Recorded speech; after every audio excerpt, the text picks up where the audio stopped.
If the idea of flirting in real life, out in the wild, feels overwhelming or scary, this is a video for you. Flirting is a skill and it can be learned. You're never too old to flirt and you miss all the chances you don't take. So let's dive in. First of all, why is flirting so uncomfortable for so many of us?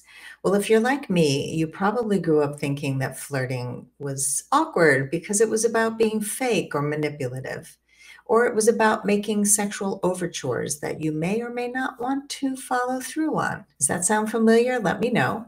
But what if we reframed flirting? What if we thought of flirting as play and connection? Doesn't that feel better already? Well, I'm going to give you 5 tips for flirting in real life. Number 1, go to events or activities where you're going to have fun and meet eligible men. Put yourself in situations where you're going to meet men who are liking whatever you're liking. This is the way that so many people have met their partners, and it makes it so much easier and more organic to flirt and to start conversations. Where can you find these events? Meetup.com is a great place to find events like hiking meetups, biking meetups. So if you're an active person, there's tons of activities you can find on meetup.com.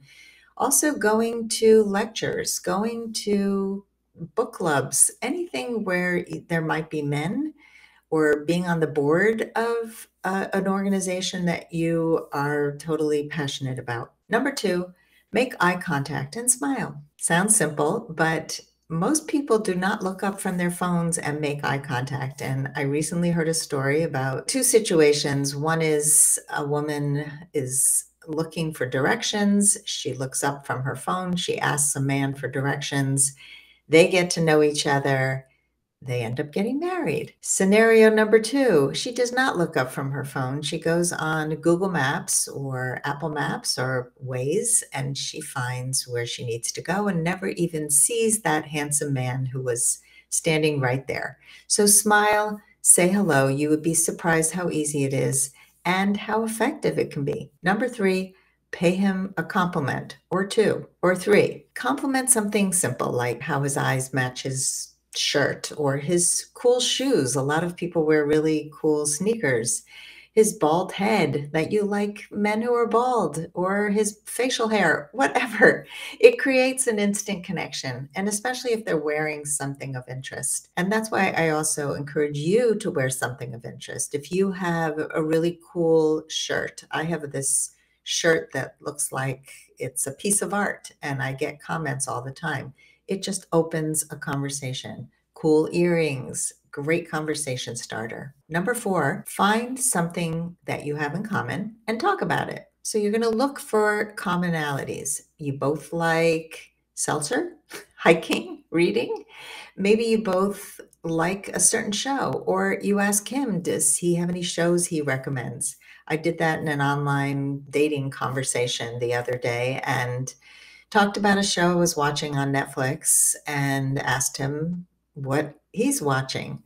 So that started an interesting conversation because I found out what he's interested in and what he watches, and now we have something to talk about. And number 5, close the deal. You need to capture their information somehow. So exchange phone numbers, plan to continue the conversation over coffee, give him a business card. Many years ago, I was waiting for a date, and I was sitting in a restaurant next to a guy who was also waiting for a date. And he was reading a book that I had read. I think it was The Alchemist. Great conversation starter. We had a great conversation. And then his date showed up, my date showed up. I did not enjoy my date. He did not enjoy his date, but we never exchanged phone numbers. I never knew how to reach him. I don't even know if I knew his name because I was too shy. What I did after that was I made business cards with my picture, my name, my first name only, and my Google Voice phone number. I thought, oh, next time this happens, I'm going to have a calling card to give out to people who I meet. Now we have cell phones and it's easy to get somebody's number, to send a text right away. Let's have fun. Practice these 5 tips and flirting will become easier and more fun. I can pretty much guarantee it. Let me know which of these tips you have tried, which ones you're going to commit to try, and realize that flirting is fun. Flirt with everyone so that when you really meet somebody you like, it'll come more naturally to you. So flirt with the cashier, flirt with the people in your neighborhood, just play more, make more conversation with more people.